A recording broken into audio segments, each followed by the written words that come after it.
So hello guys, what's up? It's me again, si Mima Alicia nyo at nagbabalik ulit para sa ating panibagong video. Hoy, kamusta mga minamahal? Pasensyahan nyo na ha kung medyo nagabihan tayo sa ating vlog. Masyado kasi akong na-busy today. Yan, hinaan muna natin.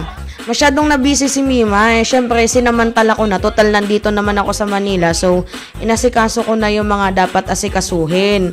So, pasensyahan nyo na kung medyo 2 or 3 lang yung vlog natin kada araw. Hindi tayo nakakapagbomba ng 5 hanggang 6. Gawa nga ng mga minamahal. Na-busy kakalibot si Mima nyo. Diba? Tahong. Ang tahong ni Dala. Okay lang ba kayo, mga minamahal?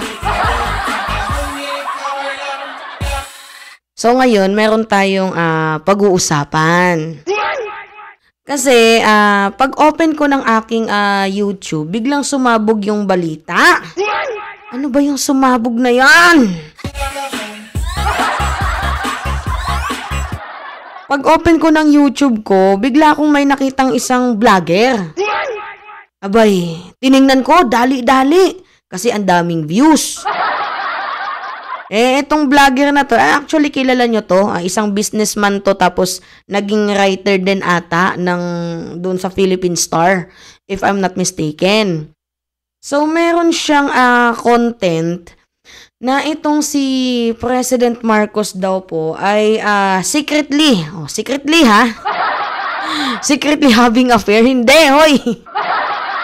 Hindi naman yun magagawa ng ating presidente.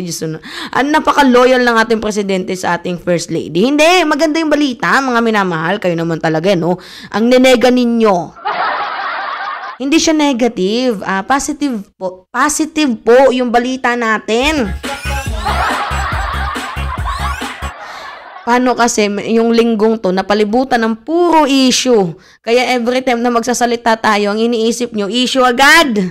Wag ganon, hoy! Hindi, mga minamahal. Kayo talaga. Ito yung balita, mga minamahal. Si President Marcos ay balak niya daw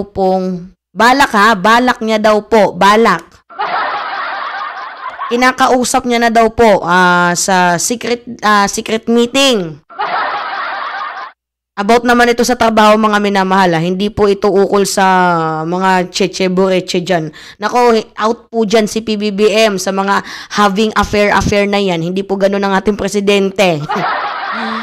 So ngayon, kinakausap daw po ni PBBM, secretly meeting, itong si former Justice Secretary and former Senator and Attorney Leila de Lima para daw po i-appoint dito sa Ombudsman.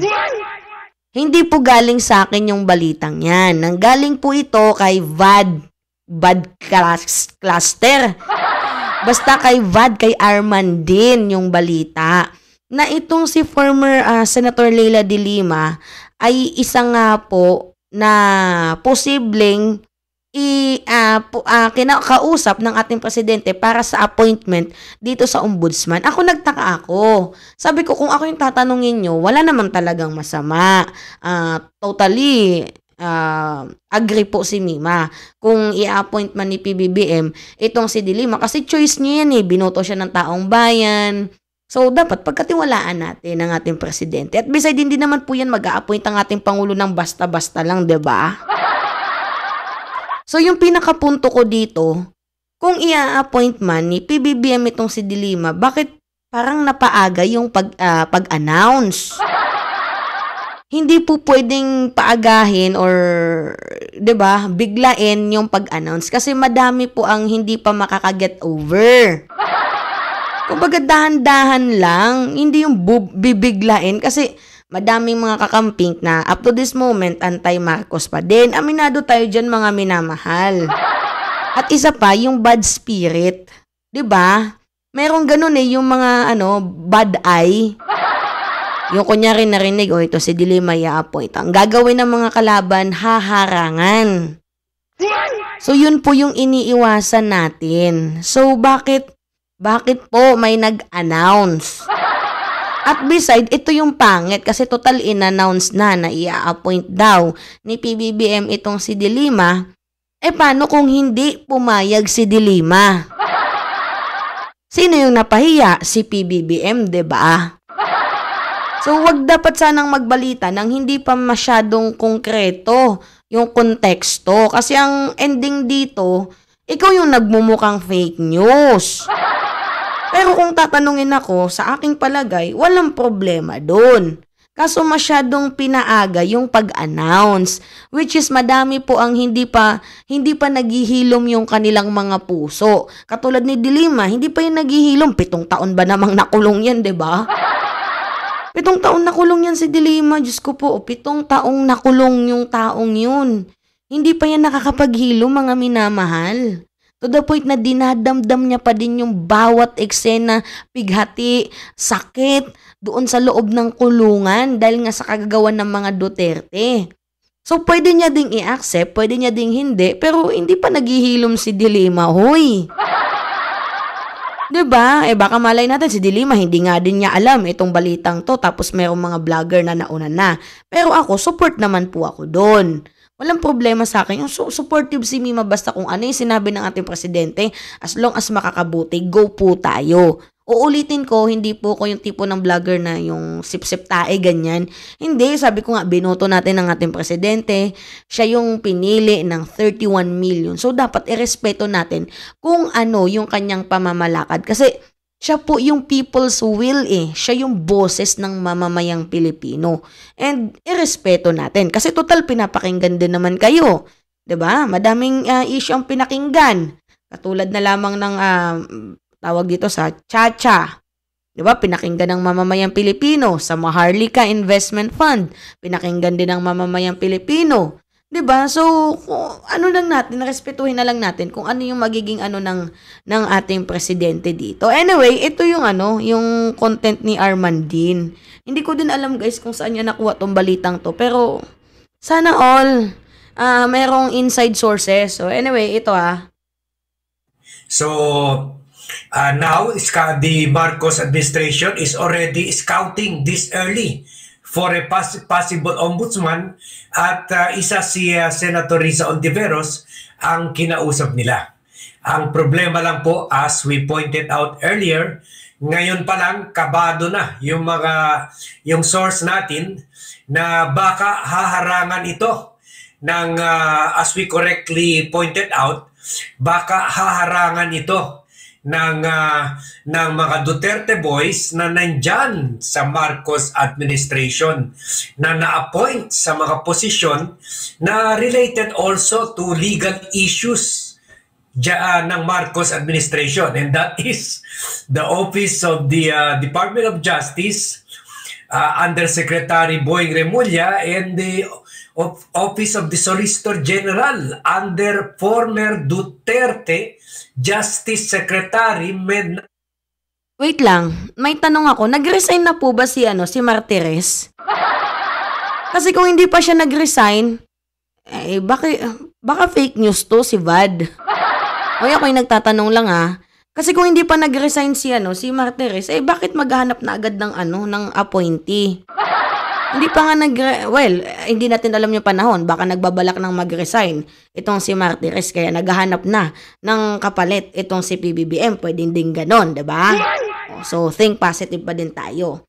So, isa din pala si Risa Ontiveros sa mga sinabihan din ng ating presidente dito sa ombudsman na appointee din. I don't know, ito yung sabi ni Vad Nardo Guevara. Yan.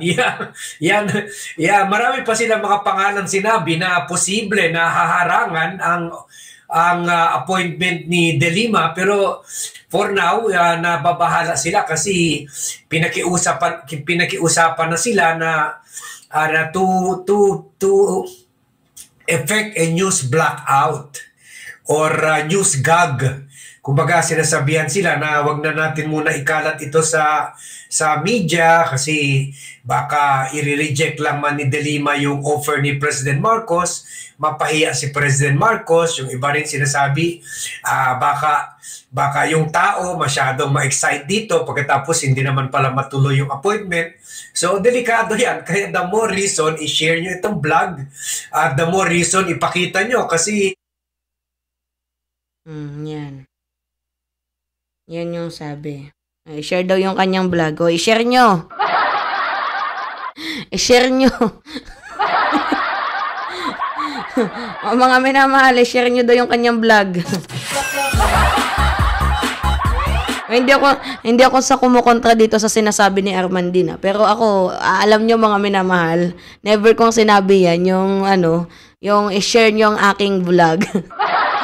Although wala namang masama ha, kung sasabihin nyo, paki-share yung aking vlog, ganyan. Wala namang masama, pero kudos pa din sa mga taong nag-share kahit hindi ko sinasabihan. Kasi tamad ako yung magsabi na, please do like, subscribe, like, and share, mga ganyan-ganyan. Basta ako nagbalita ako sa inyo. So, yun guys, kayo, kung kayo yung tatanungin, ano yung masasabi ninyo na kinakausap daw patago ni PBBM itong si De Lima para nga dito sa appointment sa ombudsman. Para sa akin, fine, wala namang problema as long as yung presidente na mismo ang nag-decide kasi very vocal po ang ating presidente sa unity, sa pagkakaisa. So kung yung taong yun ay naman talaga tawag dito, kaya niya namang gampanan ng kanyang trabaho, then why not? 'Di ba? Hindi po hindrance yung political color nila. Yung kung ano ka mang kulay as long as marunong ka, magaling ka, may ginagawa ka, nagbe-benefits ka, basta as long as mapapakanabangan ka, magaling ka, then why not? 'Di ba? Wala namang problema. So anyway, yun lamang po guys. It's me again, si Mima Alicia nyo, at nagbabalik ulit para sa ating panibagong video.